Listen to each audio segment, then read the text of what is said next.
ইয়া আইয়ুহান নাস আনতুমুল ফুকারাউ ইলাল্লাহ ওয়াল্লাহু হুয়াল গানিয়্যুল হামিদ।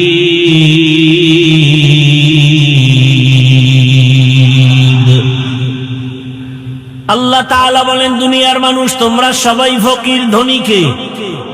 আল্লাহ বলেন, আমি শুধু ধনী না, প্রশংসিত ধনী। দুনিয়ার সব টাকাওয়ালারা প্রশংসিত টাকাওয়ালা না, ধনী না। 5 টাকা দান করলে 10 টাকার ধমক দেয়, দান করে আবার খোঁটা দেয়, আছে না নাই? আল্লাহ বলেন, আমি যারে যা দরকার তার থেকে বেশি দেই। দুনিয়ার ধনীদের দরজা মাঝে মাঝে খুলে, মাঝে মাঝে দরজা বন্ধ করে দেয়, দিবে না। আর আমি আল্লাহ কেমন ধনী, সব সময়ের জন্য দরজা খোলা। যেখানে বসে তুমি ডাক দাও সেখানেই আমি আল্লাহ হাজির।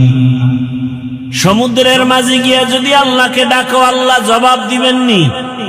কথা বলেন না কেন? অতি গভীর হয় রজনী যখন, নীরবে প্রভুর নাম জপিও তখন। প্রভুর করুণা যদি পাইবারে চাও, গভীর রাতে উঠে প্রভুর গুণগান গাও। রাতের গভীরে কেউ নাই, সব দরজা বন্ধ, আমার মাওলার দরজা বন্ধ নি। আল্লাহ বলেন, উদউনি আস্তাজিব লাকুম, বান্দা তুই চাইতে দেরি, দিতে মোটেও দেরি হবে না। ইয়া ইলাহি মুঝসে মুঝকো দূর কর, তাকে দেখো মুঝ মে তুঝকো এক নজর। আল্লাহ তাআলা বলেন, আমি যা জানি তোমরা তা জানো না রে ফেরেশতারা।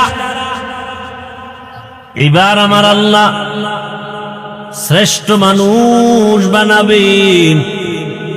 আল্লাহ তাআলা একটা মুক্তা বানাইয়া আল্লাহ কুদরতের হুকুম দিলেন, মুক্তা থেকে পানি বের হওয়া শুরু হয়ে গেল। 20 কোটি বর্গ মাইল এরিয়ায় পানি আসলো একটা মুক্তা থেকে। সুবহানাল্লাহ, আসে না? কার কুদরত? মরা গেছে, কথা বলতে পারে না, আল্লাহর কুদরতে পারেনি? বিশ্বাস আছে? পাথর কথা বলতে পারে না, আল্লাহর কুদরতে পারে। যেই একটা ছোট মুক্তা